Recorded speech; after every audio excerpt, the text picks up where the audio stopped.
आ से आ तक। अब सबसे पहला तो सवाल ये होता है कि क्या कम्युनिकेशन स्किल वाकई में जरूरी है? क्या हम लोग अच्छे कम्युनिकेटर हैं? कम्युनिकेशन तो हम सब करते हैं, है ना? जिस दिन से बोलना सीख लिया, उसी दिन से हम लोग ने कम्युनिकेशन स्टार्ट कर दिया। लेकिन फिर भी क्या हम अपने आप को कैसा कम्युनिकेटर मानते हैं? अगर आपके चैट बॉक्स ओपन है तो आप जरूर लिखिएगा कि हम अपने आप को कैसा कम्युनिकेटर मानते हैं? एक्सीलेंट, गुड, या कैसा कम्युनिकेटर हम अपने आप को मानते हैं?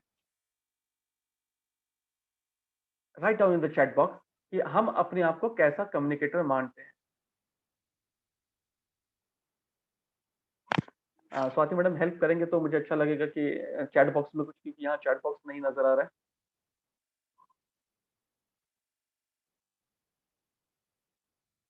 सर एज ऑफ नाउ उसमें नहीं है कोई रिस्पांस। आइए वैदिक मराठी। अच्छा, ओके, गुड, गुड्स। ओके। अब ओके, सो जब हम लोग ये सोचते हैं कि यार हम कैसे कम्युनिकेटर हैं, मैं कुछ प्रैक्टिकल एग्जांपल्स आपके साथ शेयर करना चाहता हूँ। जब मैं, मेरे फैमिली के कुछ डॉक्टर्स हैं, मैं उनको देखता हूँ। मेरे फैमिली में भी 2-4 डॉक्टर्स हैं और उनको मैं जब देखता हूँ या फिर जब डॉक्टर से मिलता हूँ तब मैं ये चीज को महसूस करता हूँ।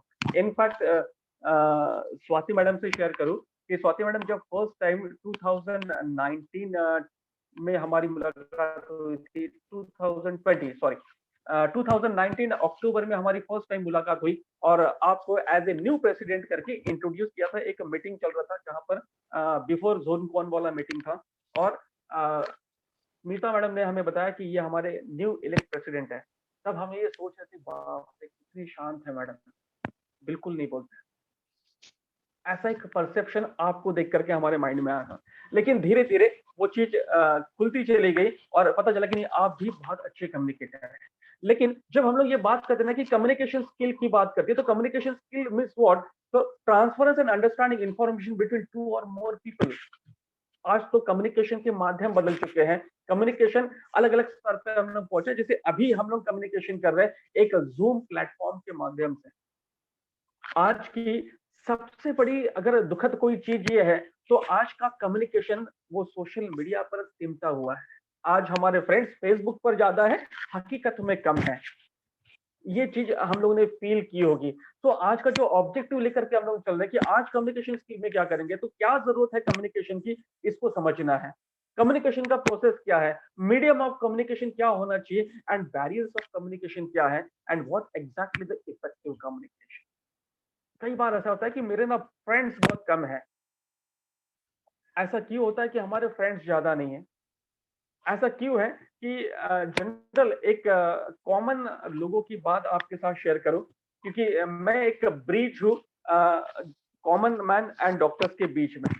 जब आपके साथ मैं कम्युनिकेशन कर रहा हूं, कॉमन मैन ये सोचते हैं कि यार डॉक्टर्स लोग ना बात ही नहीं करते। डॉक्टर्स लोग बात ही नहीं करते।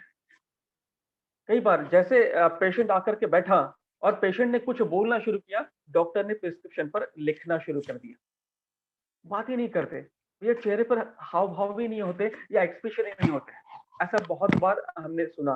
तो फिर ना पेशेंट ना वो डॉक्टर के पास जाना ना प्रीफर नहीं करते, नहीं ना वो वहां नहीं चलते, कहीं और चलते। बोले क्यों? बोले वो डॉक्टर से बात ही नहीं करते। तो ऐसा क्यों होता है कि हम लोग बात नहीं करते या बात करते हैं तो फिर क्या चीजें वो होती है कि हम लोग वो चीज का कम्युनिकेशन हो नहीं पाता या फेशियल एक्सप्रेशंस नहीं आ पाते या बहुत सारी चीजें हैं जिसके बारे में हम लोग डिस्कस करेंगे। तो सवाल तो ये है कि कम्युनिकेशन तो कहीं ना कहीं डेफिनेटली जरूरी है और बहुत जरूरी है कि हम लोग कम्युनिकेशन करें। लेकिन वो कम्युनिकेशन अगर इफेक्टिव और असर्टिव बन जाए तो बात में और मजा आ जाए। इफेक्टिव कम्युनिकेशन होना बहुत जरूरी है और वो इफेक्टिव को असर्टिव कम्युनिकेशन बनाना है। अब कई बार हम लोग वन टू वन बहुत फ्रीली बात करते हैं। अगर हम डॉक्टर कम्युनिटी में बैठे हैं तो बड़ी फ्रीली बात हो रही है, लेकिन हम वहां से निकल करके कुछ अलग प्लेटफॉर्म में जब पहुंचते हैं तब कहीं ना कहीं प्रोफेशन से बाहर निकलने के बाद हम वहां पर अनकंफर्ट होते हैं।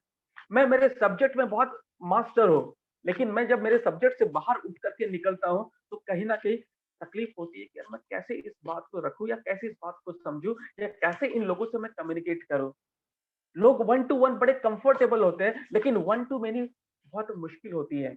कई बार ऐसे होता है कि या हमारे साथ भी ऐसा होता होगा कि जब वन टू मेनी की बात होती है ना, हम लोग ऑटोमेटिक खामोश हो जाते हैं।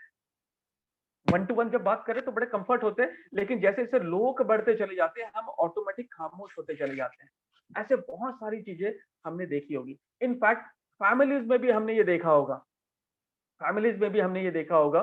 कई बार ऐसे देखने में आया है, फैमिलीज में भी हमने ये देखा कि जब पापा घर में तो बच्चे बाहर हैं, और बच्चा घर में तो पापा, या फिर पापा घर में तो बच्चे किसी और रूम में बैठे हुए हैं। घर में अगर कोई मेहमान पहुंचते तो बच्चे बाहर नहीं आते हैं, बिकॉज कम्युनिकेशन से डर लगता है, कैसे बात करें।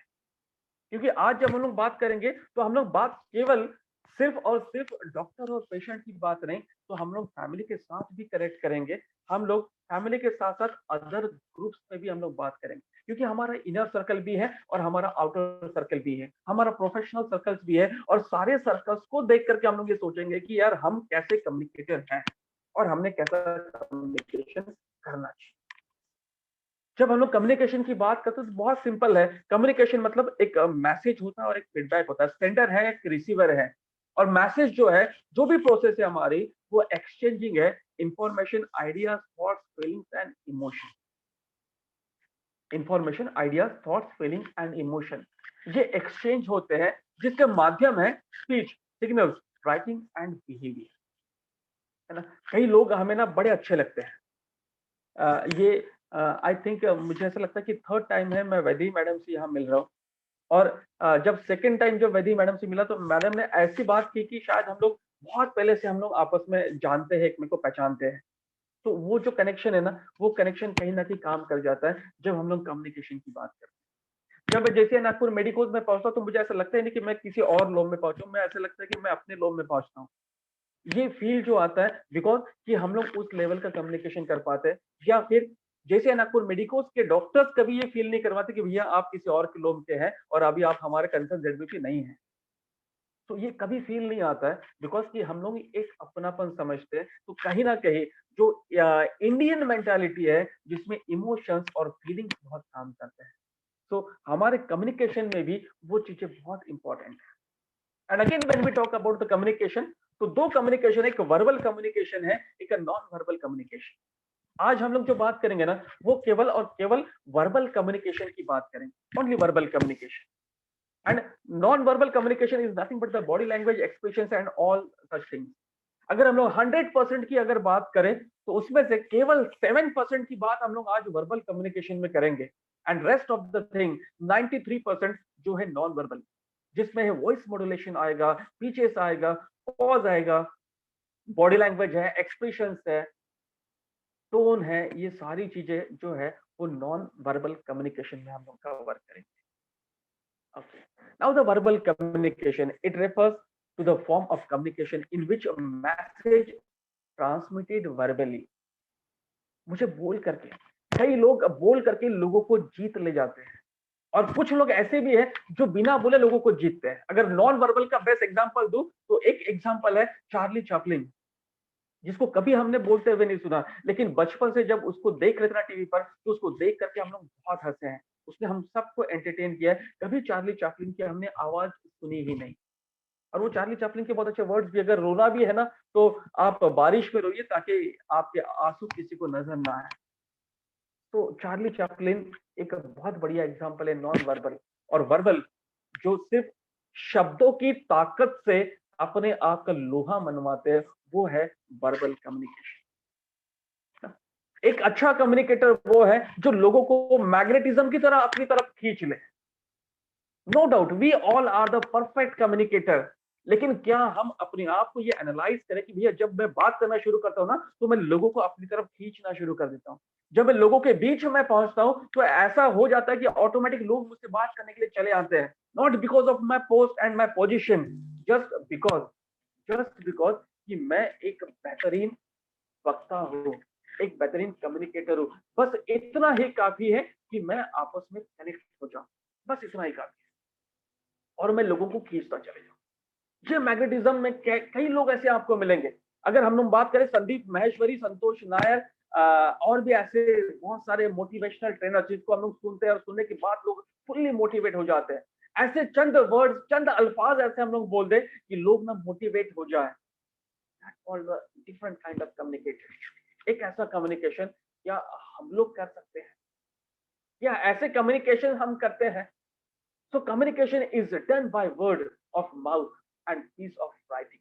हमारा कम्युनिकेशन ना एकदम सिंपल होना चाहिए, जस्ट लाइक अ किस, keep it short and simple.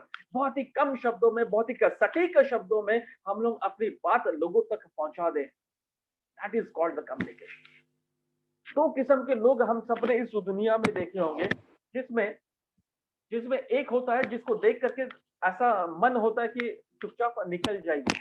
बड़े चिपकू किस्म के लोग होते हैं जिसे बात करने की ना इच्छा नहीं होती, बोले ये जब भी आएगा ना बहुत बोर करेगा। और हमारे ऐसे कई सारे ग्रुप्स होंगे, मे बी तो हमारे डॉक्टर्स के ग्रुप होंगे, क्योंकि हमारे कॉलेज के ग्रुप होंगे, जब हम लोग मिलते होंगे ना तो ऐसा कोई व्यक्ति होता जरूर होगा कि जिसका इंतजार होता है, यार ये आए ना तो समा बन जाए, ये आए तो समा बन जाए। सो ये जो चीजें है ये बहुत इंपॉर्टेंट काम कर जाती है। Keep it short and simple, ये अपने शब्दों को बहुत ही सटीक तरीके से रखना, बहुत ही प्रॉपर वे में रखना, उसका प्रेजेंटेशन होना, दैट इज इंपॉर्टेंट। कई बार ऐसी बात होती है कि हम लोग बहुत ही वैल्यूएबल बात कह जाते हैं लेकिन उसका असर किसी पे होता ही नहीं है।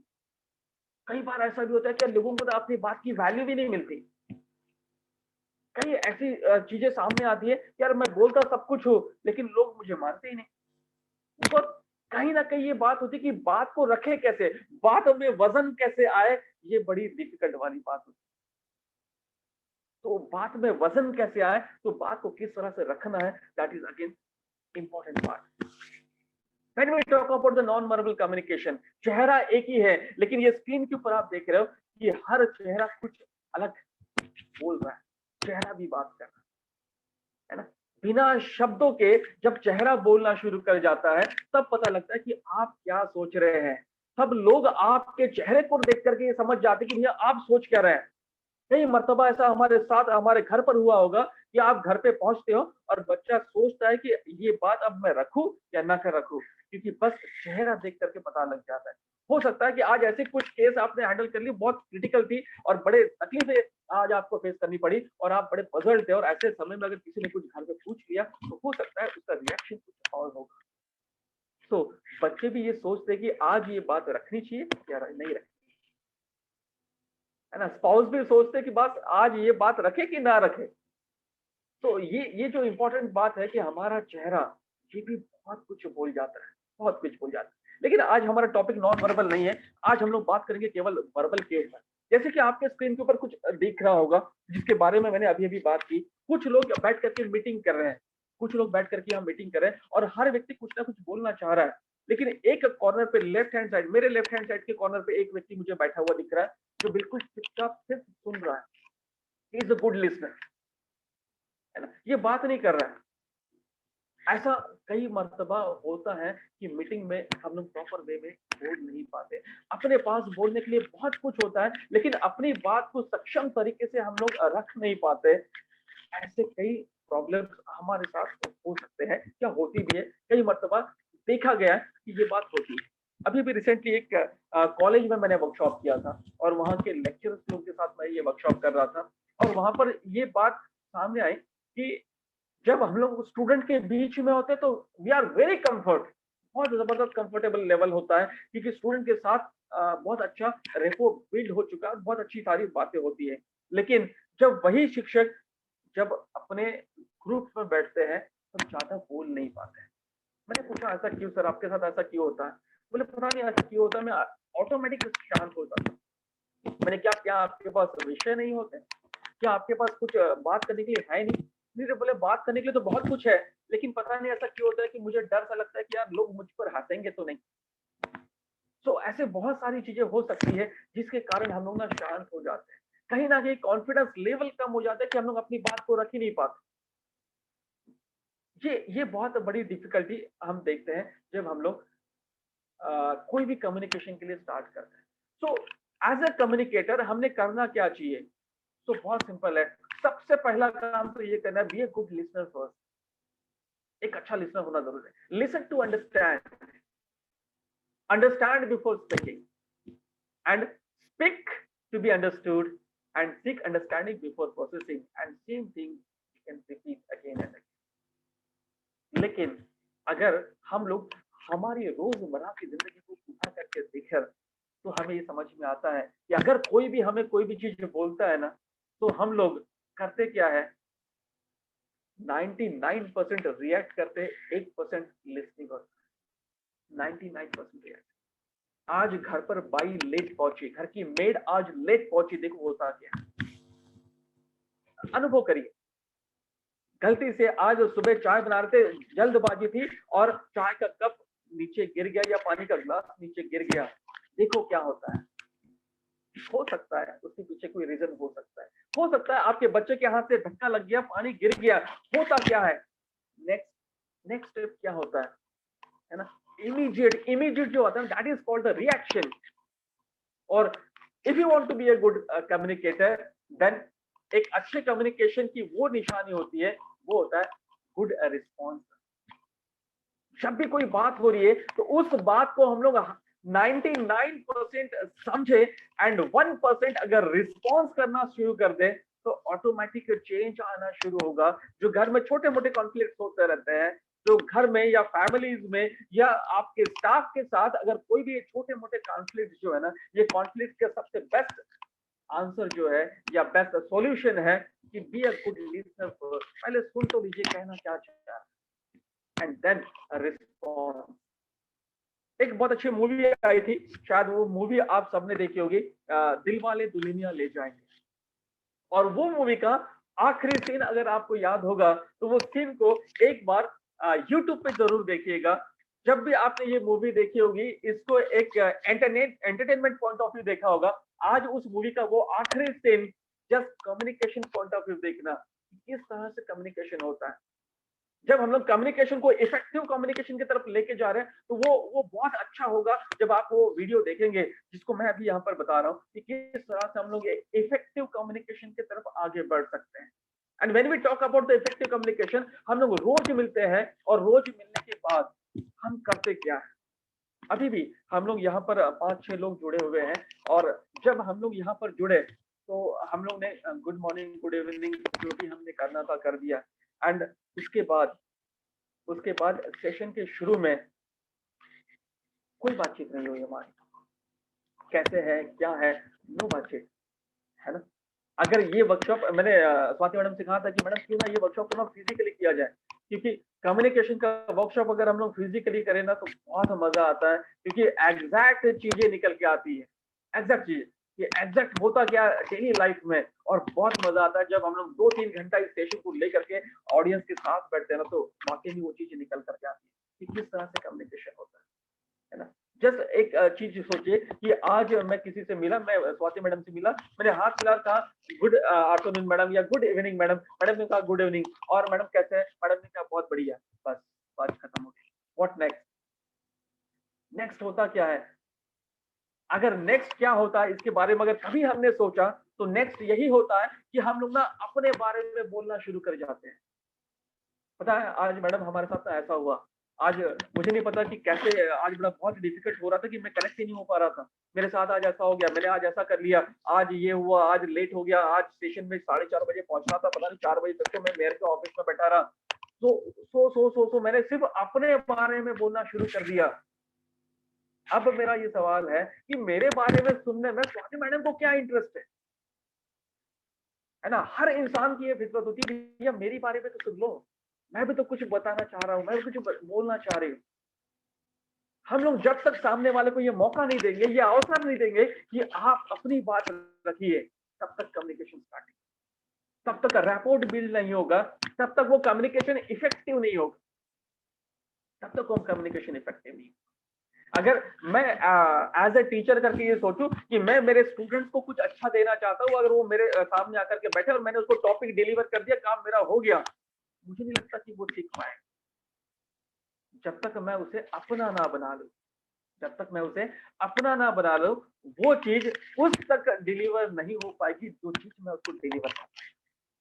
तो सामने वाले तो पहले अपना बनाना बहुत जरूरी है, और अगर सामने वाले को अपना बनाना जरूरी है तो बहुत जरूरी है कि सामने वाले को बोलने का अवसर मिलना जरूरी है। जब हम किसी से मिले तो उसके हाथ मिलाने के बाद भैया बोलिए कैसे चल रही है जिंदगी, कैसी चल रही है जिंदगी। सबसे पहले तो पॉजिटिविटी देना बहुत जरूरी है ना। जब हम लोग पूछते कि भैया कैसी है जिंदगी यार, कैसे चल रही है, तो हम लोग तो कहते हैं बस भैया कट रही है कोविड में, और क्या, कोविड वार्ड में ड्यूटी लगी हुई है और बस कोविड पेशेंट हैंडल करे, बड़ी हाल खराब है, बस जैसे तैसे कट रही है। एक एक एक सेंटेंस कितना बड़ा काम कर जाएगी, एक सेंटेंस हमारा। और यही बात ये होती ना कि और कैसे चल रही जिंदगी, अरे बहुत बढ़िया यार, मस्त बिंदास 24 तास, बहुत सिंपल। कैसे है आप, अरे बहुत बढ़िया यार, मस्त बिंदास 24 तास, बढ़िया कट रही है जिंदगी, हर चीज में मजा आ रहा है। कोविड भी है तो कोविड को फेस करने में भी मजा आ रहा है, क्योंकि कॉम्प्लिकेशन होंगे तभी तो अच्छे रिजल्ट भी होंगे, तभी तो अच्छे रिजल्ट्स भी होंगे। तो आपका एक रिप्लाई ना सामने वाले को इतनी पॉजिटिविटी दे जाएगा कि वो ऑटोमेटिक आपसे करेक्ट होना शुरू, ऑटोमेटिक। और ये जो कनेक्टिविटी है ना, वो जब भी कहीं ना कहीं नर्वस हो, उसको डेफिनेटली फिर आपकी याद आएगी, यस बॉस ये बंदा है जिसके पास जाने के बाद ना हर चीज का सॉल्यूशन मिलता है, हर चीज का सॉल्यूशन। तो ये बात जो है ना, ये बात बड़ी बहुत जबरदस्त है। मैंने ये चीज को आजमाया। पिछले दिनों में कुछ ऐसी मेडिकल इश्यूज आ गए थे, और मैं किससे बात करता, तो मेरे कांटेक्ट में तो सिर्फ जेसी नागपुर मेडिकल, और वो कॉम्प्लिकेशंस ऐसे थे कि हम लोग काफी पजल्ड हो चुके थे। तो मैंने जस्ट से फोन उठाया, बिना सोचे समझे मैंने फोन उठाया और स्मिता पाकुड़ मैडम को फोन लगा दिया। मैडम मैंने आपको रिपोर्ट भेजी, मुझे जल्दी बताइए कि मेरे पेशेंट के साथ क्या हुआ है, क्योंकि हम लोग बहुत डरे हुए हैं, क्योंकि वेंटिलेटर पे हमारा पेशेंट है। और मैडम ने मुझे 5 मिनट में रिप्लाई दिया कि नीलेश सब कुछ ठीक है, कोई प्रॉब्लम नहीं है, थोड़ा सा प्रॉब्लम है लेकिन वो शाम तक ठीक हो जाएगा और पेशेंट भी रिलैक्स आपका हो जाएगा, आप चिंता मत करिए। तो ये जो चीजें थी ना, ये चीजें बड़ी आसानी से कनेक्ट हो पाई, क्यों, क्योंकि वो बॉन्डिंग लेवल था, वो रैपोर्ट ऑलरेडी बिल्ड था, कि मैं बिना सोचे समझे अगर कॉम्प्लिकेशन में मैं फंस चुका हूँ तो मुझे कोई नाम याद आया तो मैंने सीता मैडम को फोन लगा दिया, और उन्होंने भी इमीडिएट मुझे उसका रिस्पॉन्स भी दिया। This is called the bonding. और ये रैपोर्ट तब बिल्ड होता जब हम लोग लोगों के साथ मिलेंगे और बातचीत करेंगे, और वो चीज आएगी। एक पेशेंट के साथ भी यही होता है, एक पेशेंट के साथ ही यही होता है। एक एक्स वाई जेड, मैं नाम नहीं शेयर करूंगा, या मैं मेरा पर्सनल एक्सपीरियंस शेयर करूंगा आपके साथ, कि एक एक्स वाई जेड डॉक्टर है। मैं मेरे वाइफ को वो गायनिक के पास लेकर के गया था। तो मेरी वाइफ की ना just almost 10 to 12 years before बात है। मैं जब भी मेरे वाइफ को गायनिक के पास लेके जाता, तो मेरी वाइफ की एक ही कंप्लेंट होती है, ये डॉक्टर बात क्यों नहीं करते हैं। मैं जो भी उनको साथ बताती हूँ, मैं जो भी मेरी तकलीफ उनको शेयर करती हूँ, तो उनके चेहरे पर ना कोई एक्सप्रेशन ही नहीं होते। So what the requirement of patient, actually patient को क्या चाहता है, पेशेंट क्या चाहता है, कि पेशेंट का नीड क्या है, कि आपकी एक स्माइल, आपका एक भरोसा, आपके वो चंद वर्ड की यस कोई बात नहीं हो जाएगा। और एक एक्सपीरियंस मैं आपके साथ शेयर करता हूँ। एक सोनोग्राफी सेंटर है, और उनसे जब मैं मिलता हूँ तो वो इतनी सारी चीजें बता देते हैं ना कि ऐसा लगता है कि यार अपने को तो कुछ हुआ ही नहीं है। इतना आसानी से वो बता देते कि ऐसा ऐसा है, आप चिंता मत करिए, सब कुछ ठीक हो जाएगा, डॉक्टर को रिपोर्ट आप दिखा दीजिए, और कोई कॉम्प्लिकेशंस नहीं है, बड़ा सिंपल सा काम है। आप सिर्फ पानी ज्यादा पी लीजिए और आप वॉकिंग करना शुरू करिए, बस बस बाकी तो कुछ है नहीं। अरे मेरे फैमिली की ना ऐसे ही हिस्ट्री है, आप यकीन नहीं करेंगे, हमने ऐसा ही किया और सब कुछ ठीक हो गया। तो जो भी कॉम्प्लिकेशंस के लिए मैं वो सोनोग्राफी सेंटर पे गया हुआ था, अब वो कॉम्प्लिकेशन आसान हो गया मेरा। जस्ट चंद शब्दों के कारण ये बदलाव आ सकता है।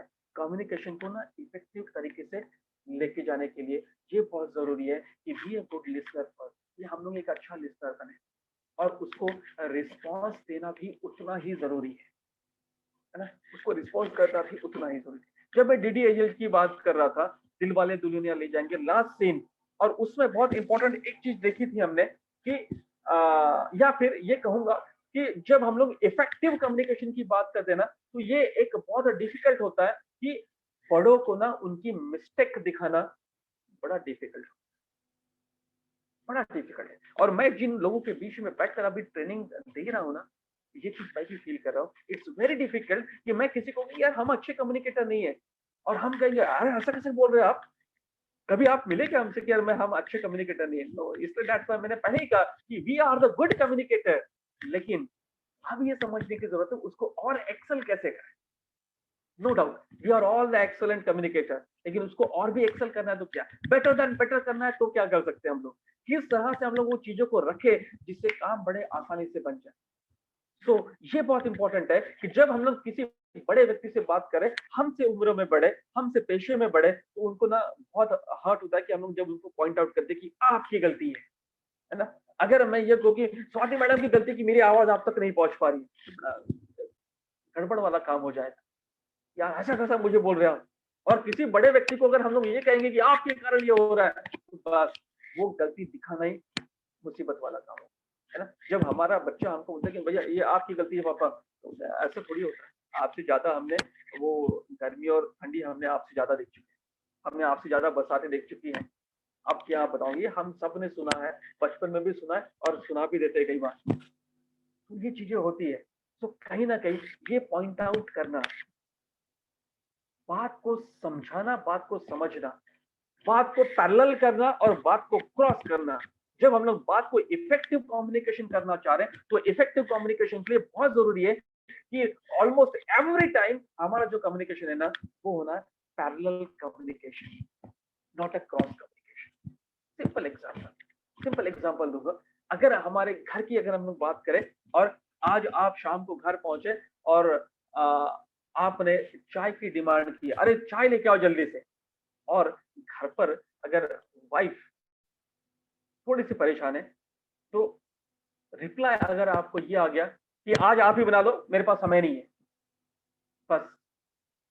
फिर नेक्स्ट वर्ड, अरे यार मैं तो इतना थका आ रहा हूँ, एक पहले चाय नहीं बना सकती आप, अरे आज क्यों नहीं आप बना लेते, आज आप बनाओगे तो कौन सा भूचाल आ जाएगा। बस ये बातें जो शुरू हो गई, अब धीरे धीरे क्रॉस होते जा रहा है। बात बात से बात बिगड़ रही है, हर बात पर बात बिगड़ रही है। तो ये जो सोच है कि हर कम्युनिकेशन को पैरेलल में कैसे लेके आ रहा है या पैरेलल कैसा लाया जाए, अगर बात बिगड़ती है तो उसको पैरेलल कैसे करना है, बस वो नोड को अगर हम लोग समझ ले तो हम लोग इफेक्टिव कम्युनिकेशन की तरफ आगे बढ़ सकते हैं, इफेक्टिव कम्युनिकेशन की तरफ आगे बढ़ सकते हैं। और इसी को अगर पैरेलल करना है, अब ये तो क्रॉस कम्युनिकेशन हो गया, पैरेलल करना है, मैं घर पहुंचा और मैंने भाई को कहा सुमिता एक ना बढ़िया सी चाय पिला दो, और सुमिता ने कहा आज आप ही बना लो, मेरे पास समय नहीं है। बस इतना बोलना मेरे लिए काफी है कि आज घर में बहुत ज्यादा काम हो चुकी है, ऐसा कुछ हो चुका है, बच्चों ने ऐसा कुछ कर दिया है कि आज मूड जरा खराब है। तो मैं पास में जाकर के बोलता हूँ, अरे सुमिता क्या बात है, कोई बात नहीं, आज मैं बना लेता हूँ, छोड़ो, आज मैं बनाता हूँ चाय, हम दोनों बैठ करके चाय पियेंगे। बस सामने वाले के मूड को पकड़ा और काम आसान हो गया। सिंपल, हम लोगों ने उसको पैरेलल बना दिया। So parallel communication and the cross communication, ये दोनों कम्युनिकेशन के जरिए है जिस तरह हम लोगों तक इतने आसानी से पहुंच सकते हैं। छोटी छोटी तू मैं तो अगर आपको अपनी जिंदगी से रुखसत करना है तो बहुत सिंपल है कि सामने वाले को जज कर करके, सामने वाले को परसीव करके हम लोग बड़े आसानी से उसके मूड को पहचान कर हम लोग वो चीज कर सकते हैं और अपने कम्युनिकेशन को इफेक्टिव कम्युनिकेशन तक लेकर जा सकते हैं, है ना। क्योंकि बड़े आसानी से जब अपनी इंफॉर्मेशन, अपने वर्ड बहुत प्रॉपर वे में हम लोग पहुंचाते हैं, तो अपना कम्युनिकेशन ऑटोमेटिक इफेक्टिव होना शुरू हो जाता है। तो सिंपल काम है कि लिसन, थिंक एंड स्पीक। जो मैंने फॉर्मूला बताया कि 100 में से 99% जो ना, ये फर्स्ट नंबर है लिसन, एंड उसके बाद सोच समझ करके आपको बोलना है, ना कि इमीडिएट रिएक्ट करना, ना कि इमीडिएट रिएक्ट करना है। अब आप सोचिए कि ऐसा कई मर्तबा हमारे साथ हुआ होगा कि हमने रिएक्ट किया। अब वो पेशेंट के साथ हो, पेशेंट के रिलेटिव्स के साथ हो, या कई मर्तबा पेशेंट थोड़ा क्रिटिकल हो जाए तो मामला बिगड़ जाता है और वहां पर ये चीजें हो जाती है। मैंने अभी एक रिसेंट जो आपको शेयर किया कि ऐसा हुआ हमारे साथ कि हमारा पेशेंट अचानक से सीरियस हो गया और हमको वो हॉस्पिटल से दूसरे हॉस्पिटल में शिफ्ट करना पड़ा। रीजन बिहाइंड इट हमें कुछ नहीं पता, हमें बस इतना पता गया कि ऑक्सीजन की कमी हो रही है और पेशेंट को यहाँ से शिफ्ट करना पड़ रहा है और दूसरे हॉस्पिटल में ले जाना है। क्यों क्या हमें नहीं पता। और ऐसे केस में हम क्या करें हमको समझ नहीं आ रहा है। और फिर ये होता है कि फिर हॉस्पिटल के बाहर ना 20-25 लोग खड़े हो जाते हैं, सारे रिलेटिव्स इकट्ठा हो जाते हैं, बिकॉज़ दे डोंट नो कि हुआ क्या है। तो किस तरह से ये चीज़ों को हम लोग आसानी से समझा सकते हैं, या हमारे फ्रंट ऑफिस में कोई है जो काउंसल करे प्रॉपर हमारे पेशेंट की फैमिलीज़ को, तो कम्युनिकेशन आसान हो और बड़ी आसानी से हम लोग वो चीज़ उनको भी सोचने का मौका मिले, ताकि उन्हें क्या बोलना है वो चीज़ समझ पाएँ। हम लोग भी समझें और वो भी समझें, क्योंकि ये दोनों के बीच में इतना बड़ा गैप हो जाता है फिर डॉक्टर्स एंड पेशेंट के बीच में कि ऐसा कैसा क्या हो गया? हमने तो सब कुछ किया, फिर ऐसा कैसे हुआ? तो ये सारी चीज़ें हैं जो एक पेशेंट और डॉक्टर के बीच में होती है, या फिर हमारे फैमिलीज में होती है, या फिर हमारे फ्रेंड सर्कल्स में होती है, और बहुत सारे छोटे-छोटे मिसअंडरस्टैंडिंग्स ना बड़े-बड़े होना शुरू हो जाते हैं। छोटी-छोटी कॉम्प्लिकेशन जिसको हम लोग देखते ही वो बड़ी बननी शुरू हो जाती है। लेकिन अगर उसको उसी समय पे रोक दिया जाए तो कम्युनिकेशन इफेक्टिव हो जाता है। एक रबर बैंड का एग्जांपल हम लोग लेते हैं। अगर एक रबर बैंड को हम लोग खींचना शुरू करें तो एक लेवल तक वो खींचा जाएगा, और उसके बाद वो टूट जाएगा। जब वो पोजीशन पे आ जाए कि अब ये टूटने वाला है, उसको वही हम लोग टांग के छोड़ देंगे, और एक 15 दिन 20 दिन के लिए इसको छोड़ देंगे। 15-20 दिन के बाद 15-20 दिन के बाद आप उसको वापस निकालिए। 15-20 दिन के बाद आप उसको वापस निकालिए, तो उसकी लेंथ जो है अब वो उतनी हो चुकी है। अब उसको दोबारा खींचिए आप। अब दोबारा खींचने के बाद जब आप इसको दोबारा खींचेंगे तो और वो थोड़ा खींचा जाएगा। अब फिर एक पोजीशन बनेगा कि अब ये टूटेगा, और जब ये पोजीशन पे पहुंच जाए कि ये टूटेगा, फिर उसको वही टांग करके आप छोड़ दीजिए। फिर एक 15-20 दिन 1 महीने तक उसको छोड़ दीजिए। उसके बाद आप निकालेंगे, उसकी लेंथ आप बढ़ चुकी है। अब उसको आप खींचो, वो टूट जाएगा। रिलेशंस भी ऐसे ही होते हैं। रिलेशंस भी ऐसे ही होते हैं। कई बार चाचा, मामा, भतीजा, इसका उसका उसके साथ नहीं जमता है। क्या कभी हमने अपने फैमिलीज के अंदर झांक करके देखा है? क्यों हमारे फैमिलीज में ऐसे कॉम्प्लिकेशंस आते हैं? क्यों हमारे फैमिलीज में ऐसा कुछ होता है? मैं ये नहीं कह रहा हूँ कि हमारी फैमिली में ऐसा कुछ है, लेकिन एक जनरल सिनारियो आपके साथ शेयर करना चाहता हूँ कि कई मरतबा ऐसा होता है। और तब ये बात होती है कि यार मैंने थोड़ी ना शुरुआत की थी। शुरुआत तो उसने की थी, वो जब तक झुकेगा नहीं, मैं नहीं झुकने वाला। मैं थोड़ी ना छोटा हूँ। भैया छोटा बनने से कौन-सा बिगड़ जाएगा हमारा? अगर मैं छोटा बन जाऊँ तो मैं ये नहीं हो जाऊँगा कि यार मैं तो बहुत नीचे गिर गया, ये नहीं होगा। अगर मैं छोटा बन के इनिशिएट करता हूँ, मैं अगर एक कदम आगे बढ़ाता हूँ, तो हो सकता है कि रिलेशन वापस बन जाए। लेकिन अगर ये रबर बैंड का एग्जांपल दूँ, मैंने आज बात करना बंद कर दिया, स्वाति जी से मैंने आज बात करना बंद कर दिया, 15 दिन तक बात नहीं किया, 1 महीने तक बात नहीं किया, तो धीरे-धीरे गैप बनने लगेगा, और फिर ऐसा समय आएगा कि ना स्वाति जी मुझसे बात करेंगे, ना मैं स्वाति जी से बात करूँगी। आपके रास्ते अलग, मेरे रास्ते अलग। ये हो जाता है कई बार, कई मर्तबा रिलेशंस में, फ्रेंडशिप्स में ये सारी चीजें हमने देखी होंगी। आप याद करिए कि आपने लास्ट टाइम अपने वो फ्रेंड से कब बात की थी जिससे आज आप नहीं बनती आपकी। कोई तो होगा हमारे फैमिली में या फ्रेंड्स में ऐसा कि जिससे ना हमने बात करना बंद कर दिया, और पिछले 4 महीने से, 3 महीने से, 15 दिन से उसके साथ मेरी बात नहीं हो रही। मैंने उसको डांट करके कुछ बोल दिया था जिसके बाद से मेरी उसके बाद बात नहीं हुई। आज अगर कम्युनिकेशन के स्किल के सेशन में हम लोग बैठे हुए हैं, और आ से आ तक की फीलिंग अगर लानी है, तो बस एक फोन उठा करके बात करने की जरूरत है। बस एक फोन उठाना है, बात करना है, इतना पूछना है कि और भाई कैसा है तू, सब ठीक है ना? बस आज याद आ गई, फोन लगा लिया। अच्छा लगा आपकी आवाज सुनकर, चलो फिर कभी मिलेंगे। बस आपके ये चंद वर्ड सामने वाले को ना आपके साथ फिर से जोड़ देगा। That is called the effective communication, है ना? क्योंकि यहाँ तो सिर्फ ईगो ही ईगो है। क्या हम इस ईगो में से ये ई को हटाने में सक्षम है? अगर ई हटा देते तो सिर्फ बचेगा गो। क्या हम वो मी, एम ई मी, वो मी से एम को उल्टा करने के लिए तैयार है? तो बन जाएगा we. Yes, let's comes together. हम लोग साथ मिलकर के चले तो कितना शानदार काम हो सकता है। हम अपने उस ईगो को बाहर छोड़ दे, जिसकी शायद हमारे बॉडी में कहीं कहीं जगह नहीं है ना? कहीं कुछ सारे डॉक्टर्स मेरे सामने है, तो मैं तो हमेशा ये सवाल पूछता हूँ कि भैया आप कोई भी ना सिटी स्कैन कर लो, सब कुछ कर लो, वो ईगो कहीं दिखे तो मुझे दिखा देना। वो ईगो तो कहीं नहीं दिखेगा, लेकिन सबसे सर चढ़कर अगर कोई चीज बोलती है तो वो ईगो ही है।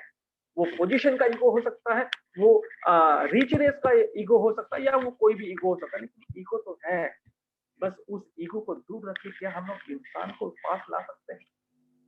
क्या वो लोगों को जोड़ने में सक्षम हम अपने आप को बना सकते हैं? तो हमारा कम्युनिकेशन ना इफेक्टिव बनेगा। हमारे दोस्त क्या चाहते हैं, हमारी फैमिली क्या चाहती है, हमारे पेशेंट्स क्या चाहते हैं, इवन हमारा स्टाफ क्या चाहता है। एक ऑर्गेनाइजेशन के साथ मैं ट्रेनिंग कर रहा था और जब मैंने वो ट्रेनिंग किया तो मैंने 1 से डेढ़ घंटे तक सेम सेशन कम्युनिकेशन का सेशन था। मैंने डेढ़ घंटे तक ऑफिस के बॉस को भी वहां बैठा हुआ था जो ओनर थे और उनके साथ बैठ करके ट्रेनिंग किया। लेकिन वो डेढ़ घंटे में मुझे ऐसा लगा कि आधा घंटा ना सिर्फ और सिर्फ मुझे ना एम्प्लॉइज के साथ बैठना चाहिए और जब मैं सिर्फ आधा घंटा एम्प्लॉइज के साथ बैठा तो उसके बाद जो रिजल्ट मिले, उसके बाद वो सारी चीजें मैंने वो ओनर के साथ डिस्कशन किया तो उन्होंने ये माना कि यस, मैं हमेशा मेरे ऑफिस में ऐसा होता है, मैं बहुत ज्यादा फायर कर देता हूँ, मैं चिढ़ जाता हूँ, कस्टमर्स का कई सारा प्रेशर मैं कई बार एम्प्लॉयज के ऊपर निकाल देता हूँ जिसके कारण ये तकलीफें मेरे यहाँ होती है और मेरे यहाँ ना एम्प्लॉयज टिक नहीं पाते। तो उनको वो चीज़ समझ में आई। तो क्या हमारे क्लिनिक में ऐसा कुछ है? क्या हमारे क्लिनिक में ऐसा कुछ होता है? हमारे हॉस्पिटल में ऐसा कुछ होता है? क्या हमारे हॉस्पिटल के एम्प्लॉइज़ पेशेंट के परिवार के साथ क्या प्रॉपर ट्रीटमेंट करते हैं? कई बार ऐसे होता है कि हम तक वो पेशेंट या वो पेशेंट के रिलेटिव्स हम तक नहीं पहुँच पाते हैं क्योंकि उसके बीच में कई सारे बैरियर्स लगे हुए हैं। पहले उनसे मिल लो, फिर उनसे मिलो, फिर तब कहीं जाके हम लोग डॉक्टर से मिल पाएँगे। लेकिन डॉक्टर से मिलते-मिलते ऐसा हो जाता है कि ये बीच वाले लोग ऐसा कुछ बोल जाते हैं ना कि हम लोग डॉक्टर की इमेज भी वैसी ही बना देते हैं। मैं एक थर्ड पर्सन करके आपको बता रहा हूँ, ये चीज़ होती है और इसको बेस्ट ऑफ बेस्ट करने के लिए हम लोग क्या कर सकते हैं, तो इफेक्टिव कम्युनिकेशन। क्या हम लोग अपने स्टाफ को भी ऐसा इफेक्टिव कम्युनिकेशन करा सकते हैं? क्या हम लोग अपने स्टाफ को उस लेवल पर ला सकते हैं? सबसे बड़ा इश्यूज़ ना नर्सेस के साथ होता है। क्योंकि नर्सेस के साथ ये इशू बहुत ज़्यादा कॉमन है कि वो चिढ़ जाते हैं क्योंकि इतने रिलेटिव्स और पेशेंट उनको परेशान कर देते हैं सवाल पूछ-पूछ कर ये सारी चीज़ें, बहुत सारी चीज़ें उनके साथ होता है। कई बार एक पेशेंट को मिलने के लिए 10-10 लोग चले आते हैं और उनको हैंडल करना ये सब चीज़। लेकिन क्या हम लोग नर्सेस जितने भी हमारा स्टाफ मेंबर है, क्या हम लोग उनको कम्युनिकेशन और स्ट्रेस मैनेजमेंट का कभी प्लानिंग करते हैं? क्या ये सॉफ्ट स्किल के बारे में हमने कभी सोचा या 3 महीने में एक बार ऐसा कोई ट्रेनिंग इनके लिए करवाएँ? क्या 3 महीने में एक बार इनको ना मोटिवेशनल ट्रेनिंग दें? ये 3 महीने में एक बार इनको कम्युनिकेशन के ऊपर बात करें, 3 महीने में एक बार इनके लिए स्ट्रेस मैनेजमेंट के वर्कशॉप करें, ताकि हमारा स्टाफ अगर रिलैक्स है, तो each and everything is settled. हमारी सारी चीज़ें सेटल हो सकती हैं। ये ज़रूरत है। जो हमने आइडेंटिफाई किया बड़े हॉस्पिटल्स में जब देखा तो ये चीज का अनुभव हमें हुआ कि यार ये चीज तो जरूरी है। कई बार तो ऐसा होता है ना कि हम लोग ये बोल देते हैं कि ना सामने वाले को ना बात करने की तमीज ही नहीं है, जो हमारे यहाँ का स्टाफ होता है। लेकिन ये बात सब परे होते हैं हम लोग क्योंकि हम लोग वो चेंबर के अंदर बैठे हुए हैं जहाँ कोई नहीं पहुंचता। उसके सामने कई लोग बैठे हुए हैं जो आप तक उनकी बातें पहुंचाती है क्योंकि ये ब्रिज है हमारे बीच में और अगर ब्रिज अगर स्ट्रांग बन जाए तो हमारा कम्युनिकेशन ये बहुत जरूरी है। तो ये इम्पोर्टेंट चीज़ है जो इफेक्टिव कम्युनिकेशन बनाती है। It's a two way, it involve active listening, it reflect the accountability of the speaker and listener, it utilize the feedback, it is free of stress, it is very clear। कई बार feedback हमने सुने होंगे लेकिन क्या कभी उस feedback के ऊपर हमने काम किया होगा? अगर हम चाहते हैं कि हमारा कम्युनिकेशन इफेक्टिव हो तो डेफिनेटली हम उस नेगेटिव फीडबैक पर भी काम करें जो फीडबैक एक पेशेंट दे करके किया है। तो हमारे पास ऐसा कोई फॉर्म होगा तो बहुत अच्छी बात है जिसमें हम लोग पेशेंट का फीडबैक जरूर जाने या ऐसा कोई रजिस्टर बना हो जिसमें रिलेटिव अपने फीडबैक दे करके जाए जब पेशेंट को छुट्टी हो रही है। ये कुछ चीजें अगर हमारे पास हम लोग करना शुरू कर दे तो डेफिनेटली हमारा जो कम्युनिकेशन है ना वो कम्युनिकेशन इफेक्टिव होगा। हमारे जो रिलेशंस ब्रेकअप होते हैं या जो रिलेशन टूटने पे आ गए बिकॉज ऑफ द ईगो, हमारे जस्ट एक इनिशिएट करने से एक कदम आगे बढ़ाने से हम हर चीज को आसान कर सकते हैं। हमारा कम्युनिकेशन इफेक्टिव हो रहा है। Wait for your turn, wait for your time, अपना टाइम आएगा, अपना टाइम आएगा। जब भी किसी बड़े को हम लोग मिस्टेक दिखा रहे हैं ना, मत दिखाइए मिस्टेक, बस उसको प्रॉपर तरीके से रख लीजिए, है ना? जब किसी को मैं बोलता हूँ ना कि आपको समझ तो नहीं, ये गलती आप करते हो, इतने सालों से आप काम कर रहे हो, सबसे सीनियर व्यक्ति हो सकता है वो आपका स्टाफ मेंबर हो, काफी एज में हो और उसको जब इस कदर हम लोग उसको डांट देते हैं ना, तो कहीं ना कहीं वो हर्ट हो जाता है। तो यार पिछले 10 साल से आपके लिए काम कर रहा हूँ, लेकिन ना मेरी इज्जत नहीं है यार इस हॉस्पिटल। और क्या ये बात को इस अदर अलग अंदाज से करते हैं भैया आपको ना यार बहुत साल हो चुके हैं, ये काम को ना इस तरीके से कर लीजिए, थोड़ा सा लिख के रख लीजिए ताकि आपको नेक्स्ट टाइम ये तकलीफ ना हो, या कोई और रास्ता भी हो सकता है किसी बात को रखने का, है ना। एक बात को अलग अलग तरीके से रखा जा सकता है, बस अंदाज अपना अपना होना चाहिए कि किस अंदाज में वो बात को रखनी है ना, किस अंदाज में आपको बात रखनी है। एक रिदम, वो बहुत जरूरी है अगर आपके कम्युनिकेशन को आप इफेक्टिव बनाना चाहते हैं। रिदम की अगर बात करें तो डेफिनेटली गाना वही अच्छा लगता है जो रिदम में हो, है ना। अगर मैं आपके सामने एक अच्छा सा गाना गा दूं कि बहती हवा सा ता हो, उड़ती पतंगा सा ता हो, जाने कहाँ गया उसे ढूंढो, अगर मैंने ये पंक्ति आपके सामने सुना दी तो मुझे नहीं लगता कि ये गाना किसी को पसंद आएगा, और जो मैंने बोला है ना वो रिदम ही नहीं था, वो अपनापन ही नहीं था। आपके हर उस अल्फाज में, आपके हर उस सेंटेंस के अंदर ना रिदम होना चाहिए, एक फ्लो होना चाहिए। जब तक वो फ्लो नहीं आता तब तक बात नहीं बनती। अगर यही पंक्ति मैंने अगर कुछ और अंदाज में गा दी तो शायद बहुत अच्छा लगेगा कि बहती हवा सा था वो, कहाँ गया उसे ढूंढो। तो शायद कहीं ना कहीं ये चीजें अच्छी लगेगी जब वो रिदमिक होगी। तो जब हम लोग अपनी बात रखते हैं ना, तब ये बात रखने के लिए भी बहुत जरूरी है कि हम लोग उस रिदम को समझे, लोग चाहते क्या है, किस टोन पर मुझे बात करनी है, मेरा टोन कैसा होना चाहिए, कौन से शब्द मुझे दिल तक पहुंचाने हैं और कौन से शब्द मुझे दिमाग तक पहुंचाने हैं। उस अंदाज में उस बात को रखने की जरूरत होती है, क्योंकि बात, हर बात में बात होती है, बात हीरा होती है, बात मोती होती है, हर उस वर्ड की उतनी ही कीमत होती है। तो इस बात को कैसे रखना है, ये एक अपना अलग अंदाज है। आपने शायर कहीं देखे होंगे, लेकिन शायरी बोलने का अंदाज, जब तक उस अंदाज में नहीं शायरी बोली जाएगी उसमें मजा नहीं आता है ना। वो कहते हैं कि गम सहकर भी मुस्कुराओ इस दुनिया में, कि गम सहकर भी मुस्कुराओ इस दुनिया में, या बुजुर्गों की कदर नहीं होती, और हंसना भी पड़ता है अक्सर इस जिंदगी में, या रोने वालों की कदर नहीं होती, या रोने वालों की कदर नहीं होती। आपकी एक स्माइल मिलियंस ऑफ रुपीज का काम कर जाती है, बस एक स्माइल बहुत जरूरी है। आपकी एक स्माइल, जब आप मुस्कुराकर किसी के साथ बात करते हो ना तो बहुत अच्छा लगता है, वो पेशेंट उतना ही रिलैक्स होता है, वो पेशेंट उतना ही रिलैक्स होता है, और उसको भी सुखद अनुभव होता है, और वो जो भी तकलीफ लेकर के आया ना, आधी तकलीफ तो रिलैक्स हो जाती है बिना मेडिसिन के। ये बहुत अच्छा काम है, इसीलिए शायद काउंसलिंग की जरूरत पड़ती है। और कई मर्तबा आज के डेट में तो ये बहुत जरूरी हो चुका है कि बच्चों का काउंसलिंग करती है, पेरेंटिंग में पेरेंट्स का काउंसलिंग किया जाता है।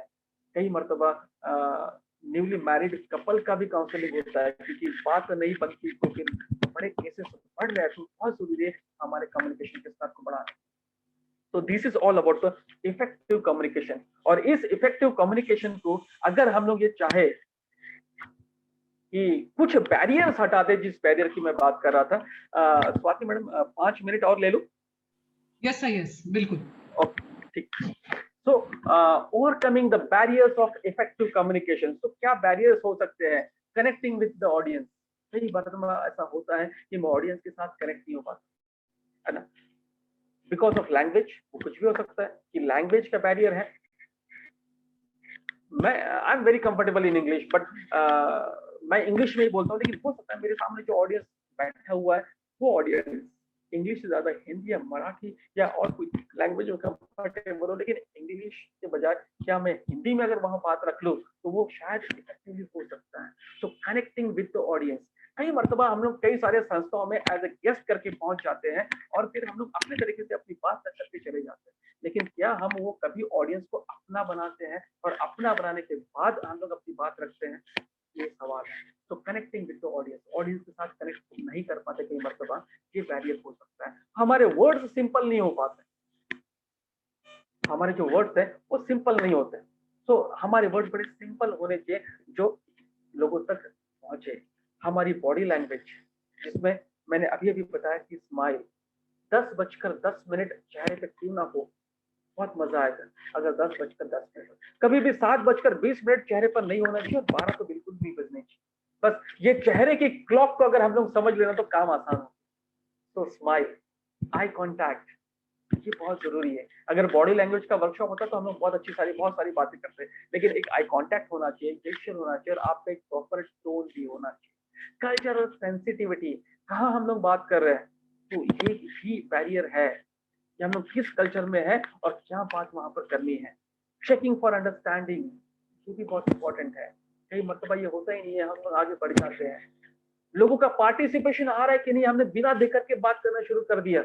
एक मुझे बहुत अच्छा वाकया याद आ रहा है, आपके साथ शेयर करता हूँ। एक कॉमर्स का इंस्टीट्यूशन था और जहां पर बच्चों को अब आगे क्या करना है आफ्टर 12th, तो ऐसे कुछ बच्चे वहां पर बैठे हुए थे और वहां पर आईटी में क्या कर सकते थे उसके लिए मुझे बुलाया गया था आईटी फील्ड से कि आप बच्चों को आइए और गाइड करिए कि बच्चे आईटी फील्ड में क्या कर सकते हैं। और कुछ सीए भी थे मेरे साथ और वो सीए को भी बुलाया गया था कि बच्चों को सीए कैसे बना जाता है ये बताएं।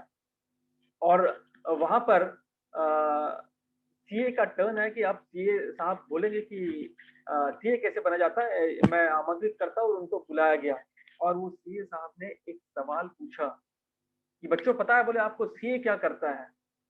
मैंने ये स्टोरी को एकदम शॉर्ट में कर दिया कि बच्चों पता है, बोले आपको सीए क्या करता है, और वहां से बीच से ये आवाज आई कि झाड़ू मारता है, बस फिनिश, एवरीथिंग इज फिनिश। तो हमको पार्टिसिपेशन समझना, हमको अंडरस्टैंडिंग, कल्चरल सेंसिटिविटी, ये तीनों चीज अगर ये सोच समझ करके हम लोग अगर अपना सवाल रखते तो शायद कुछ आंसर और आता। तो ये बहुत जरूरी है कि उस बात को हम लोग समझे कि हम लोग कहाँ खड़े हैं और क्या चीज की बात हमें वहां करना है। इफेक्टिव क्वेश्चन, कई बार इफेक्टिव क्वेश्चन नहीं हो पाते और हम लोग हमने क्या बात रखी है उसको समराइज नहीं कर पाते, हमने क्या बात रखी है उसको हम लोग समराइज नहीं कर पाते, जिसके कारण भी तकलीफें होती। तो ये कुछ बैरियर्स है, जिन बैरियर्स को अगर हम लोग निकाल दे हमारा कम्युनिकेशन बहुत इफेक्टिव हो। एंड अगर हम लोग अपने इफेक्टिव कम्युनिकेशन को असर्टिव बनाना चाहते हैं तो फिर वो 5 तरीके हैं जो इंसान के दिमाग में जा सकते हैं, हम लोग एक रास्ते कहेंगे हम लोग कि वो 5 रास्ते हैं जिससे इंसान के दिमाग में उतरा जा सकता है। और वो 5 रास्ते क्या है कि इंसान एक तो ऑडिटरी हो सकता है या काइनेस्थेटिक हो सकता है या विजुअल हो सकता है या गैस्ट्रेटरी हो सकता है या फिर ऑल फैक्टरी हो सकता है। बस हमें उस इंसान का मूड समझ लेना है। अगर वो ऑडिटरी है तो सुनने में बहुत यकीन रखता है, उसको सुनने में मजा आता है। अगर सुनने वाले व्यक्ति को हम लोग दिखाने का काम करेंगे या फिर खिलाने का काम करेंगे तो बात नहीं बनने वाली। उसको सुनने में इंटरेस्ट है तो ऐसे व्यक्ति को सुनाने में इंटरेस्ट होना चाहिए। मुझे क्या पसंद है ये जरूरी नहीं है, सामने वाले के इंटरेस्ट में अगर मैंने अपना इंटरेस्ट ढूंढ लिया तो आप असर्टिव कम्युनिकेशन में सामने वाले के इंटरेस्ट में अपना इंटरेस्ट ढूंढना है। सिंपल काम। अगर फैमिलीज में दूरी आती है ना, बिकॉज कि मैं हमेशा अपने इंटरेस्ट की बात रखता हूँ। अगर मैं सामने वाले के इंटरेस्ट की बात करूँ तो बड़ा काम जो है वो आसान हो जाता है और सिंपल हो जाता है काम। दूसरा, टच, काइनेस्थेटिक। अगर काइनेस्थेटिक की अगर बात करूं तो फिर हर चीज दिल पे आने वाली, इमोशनल है। ये व्यक्ति वो होते हैं कि जो बड़े इमोशनल होते हैं, and Indian are the emotional. तो ये बहुत खास ध्यान रखने की जरूरत है कि इमोशनल व्यक्ति के साथ कैसे डील करें। विजुअल, जो देखने में इंटरेस्टेड है, ऐसे व्यक्ति को हम लोग उसी तरीके से ट्रीट करें। अब आप अपने शॉपिंग को याद करो, जब आप शॉपिंग जाते तो वो शॉपकीपर किस तरह से आपके साथ बात करता है, आपको बहुत सारे एग्जाम्पल समझ में आए। कुछ लोग ऐसे होते हैं कि वो स्मेल में इंटरेस्ट रखते हैं, गैस्ट्रेटरी लोग, सॉरी ऑल फैक्ट्री लोग होते हैं। तो वो ऑल फैक्ट्री लोग, उनको कैसे ट्रीट करें, हमारे यहाँ कैसा एरोमा होना चाहिए वो हमको समझना पड़ेगा। या वहां आने के बाद लोग ना रिलैक्स हो जाए, वो एरोमा हमको मेंटेन करना पड़ेगा। टेस्ट, कुछ लोग खाने में यकीन रखते हैं, हर चीज को चेक करके देखते हैं। तो ये अलग अलग 5 किस्म के लोग हैं। अगर ये मोड हमें समझ में आ जाए तो हम लोग उनके साथ उसी तरीके से डील कर सकते हैं। और मोड अगर समझना है तो सबसे पहला इंपॉर्टेंट काम है कि हम लोग को रैपोर्ट बिल्ड करते आना चाहिए। अगर रैपोर्ट बिल्ड हो गया तो ऑटोमेटिक मोड भी समझ में आएगा। क्योंकि मैं किसी इंसान को ये नहीं पूछ सकता कि स्वाति मैडम बताइए ना आप किस मोड के हैं, मैं उसी मोड में आपके साथ बात करूं। ऐसे किसी को मैं मोड नहीं पूछ सकता। तो मुझे मोड सिर्फ बातों में समझना पड़ेगा। तो हमें बातचीत करनी पड़ेगी, हमें रैपोर्ट बिल्ड करना पड़ेगा। और जब रैपोर्ट बिल्ड होगा तो फिर वो बात बनेगी कि मुझे कैसे उस सामने वाले पेशेंट को या फिर उस सामने वाले व्यक्ति को ट्रीट करना है, ये चीजें समझ में आएगी। तो ये विन विन सिचुएशन जहां बन जाती है ना, वो बनता है असर्टिव। आपने ये चाहा, मैंने ये चाहा, दोनों को लाकर के हमने एक जगह खड़ा कर दिया और वो बन गया फिर assertiveness. So this is the power of communication. कि आपके relationship, आपके values, customer success and all these things. So these are the all related to the communication skills. अगर हम अच्छे कम्युनिकेटर बनना चाहते हैं, एक बेस्ट ऑफ बेस्ट कम्युनिकेटर बनना चाहते हैं, आज जहां है वहां से और भी आगे बढ़ना चाहते हैं। तो बस ये चंद चीजें हैं जिसको हमारे लाइफ में हम लोग इम्प्लीमेंट कर लें। बस करना क्या है, एक कदम बढ़ाना है। बस आपका एक कदम एक बेहतर कम्युनिकेटर के तरफ आपको लेकर के जाएगा। Thank you so much. Over to Swati madam. Thank you. Sir, thank you very much. As usual, it was a wonderful training, sir, and a complete package on communication skills. We have already said कि हमको मतलब interpersonal communication, communication with patients, communication with the staff, and about rhythm and overcoming the barriers of communication. It was completely very well explained, sir. बहुत ही सुंदर training, sir. Thank you so much for this amazing training. And I would like to invite Nitin Gupta, sir, to speak a few. Thank you, Swati madam and Lanjava sir. It was very nice hearing to you. Specifically, अभी मेरे को भी समझ में आया कि हम लोग कई बार ना जब ज्यादा बिजी